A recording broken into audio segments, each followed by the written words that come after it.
శ్రీకృష్ణుడు మరణించే ముందు తన కాలి బంగారు కడియాన్ని ఎవరికిచ్చాడు, ఎందుకిచ్చాడు? ఈ కాలి కడియం రహస్యం తెలుసుకోవాలి అంటే వీడియో చివరి వరకు చూడండి. అలాగే ఇలాంటి మంచి వీడియోస్ కోసం మా ఛానల్ని సబ్స్క్రైబ్ చేసుకోండి.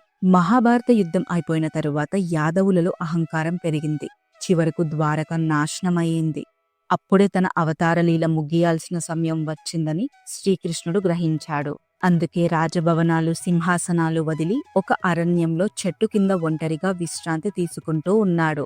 అదే సమయంలో వేటకు వచ్చిన జర అనే వేటగాడు దూరం నుంచి కృష్ణుని కాలి భాగాన్ని మాత్రమే చూశాడు. కృష్ణుని కాలికి ఉన్న బంగారు కడియం మెరిసిపోవడంతో అది జింక అని పొరబడి బాణం వదిలాడు. ఆ బాణం కృష్ణుని కాలికి తగిలి రక్తం కారింది.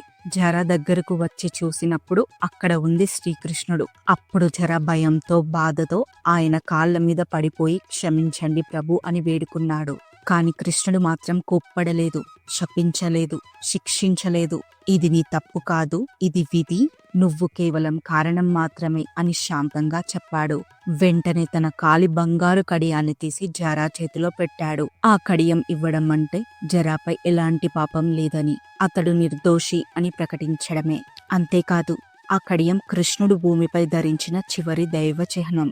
దాన్ని ఇచ్చేయడం అంటే ఈ శరీరంతో నా పని పూర్తి అయినది, అవతారం ముగిసింది అనే సంకేతం కూడా. దీనికి పూర్వజన్మ కారణం ఉంది. జర పూర్వజన్మలో వాలి, రామావతారంలో రాముడు వాలిని వెనుక నుండి సంహరిస్తాడు. శ్రీరాముడు వాలిని చంపిన కారణం సుగ్రీవునికి న్యాయం చేయడమే. వాలి తన తమ్ముడు సుగ్రీవుణ్ణి రాజ్యం నుంచి వెళ్ళగొట్టాడు. అతని భార్య రుమను తన భార్యలా చేసుకున్నాడు. ఇది చాలా పెద్ద తప్పు, ధర్మానికి పూర్తిగా విరుద్ధమైన పని. అందుకే రాముడు వాలిని శిక్షించాలి అని నిర్ణయించాడు. సీతమ్మను వెతకడంలో సహాయం చేస్తానని సుగ్రీవుడు మాట ఇచ్చినప్పుడు దానికి బదులుగా అతని రాజ్యం తిరిగి ఇప్పిస్తానని రాముడు మాట ఇచ్చాడు. అయితే వాలికి ఒక వరం ఉంది. ఎవరైనా అతనితో నేరుగా యుద్ధం చేస్తే ఆ వ్యక్తి శక్తి సగం వాలికే వచ్చేస్తుంది. అందువల్ల నేరుగా యుద్ధం చేస్తే వాలిని ఓడించడం అసాధ్యం.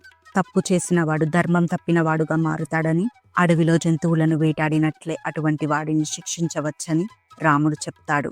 బాణం తగిలిన తరువాత వాలి తన తప్పును గుర్తించి తాను చేసినది అధర్మమని ఒప్పుకొని రాముడు చేసినది న్యాయమేనని అంగీకరించి క్షమాపణ కోరుతూ ప్రాణాలు విడిచాడు. ఇక్కడ మనం ఒక చాలా ముఖ్యమైన విషయాన్ని తెలుసుకోవాలి. శ్రీరాముడు వాలిని వెనుక నుండి చంపినది ధర్మం కోసమే. అయినా ఆ కార్యంలో ఒక కర్మ బీజం మిగిలిపోయింది. వాలి చనిపోతూ రామునితో ఇలా అన్నాడు: నాతో ఎదురుగా యుద్ధం చేయకుండా దాగి ఉండి చంపారు. ఇది రాజుకు తగిన పని కాదేమో. అప్పుడు రాముడు తను చేసిన పని ధర్మమే అని వివరించిన ప్రపంచానికి ఒక చిన్న సందేహం మిగిలిపోయింది. రాముడు దైవమైనప్పటికీ ఆయన మనిషిలా అవతరించినప్పుడు కర్మను అనుభవించాలి అని నియమం ఉంది. అందుకే ఆ కర్మఫలం తరువాతి అవతారంలో తీర్చాల్సి వచ్చింది. అదే కారణంగా ద్వాపర యుగంలో కృష్ణ అవతారంలో ఆ కర్మ ఫలితం వచ్చింది.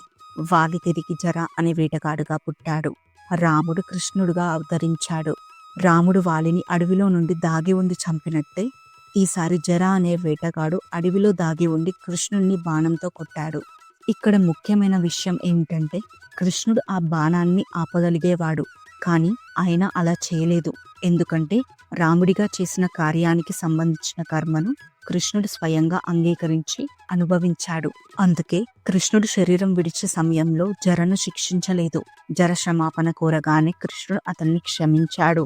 అందుకే ఈ కథలో శాపం లేదు, శిక్ష లేదు, కేవలం కరుణ మాత్రమే ఉంది. శ్రీకృష్ణుడి మరణం అనేది నిజానికి మరణం కాదు, అది ఒక అవతారం ముగిసిన లీల.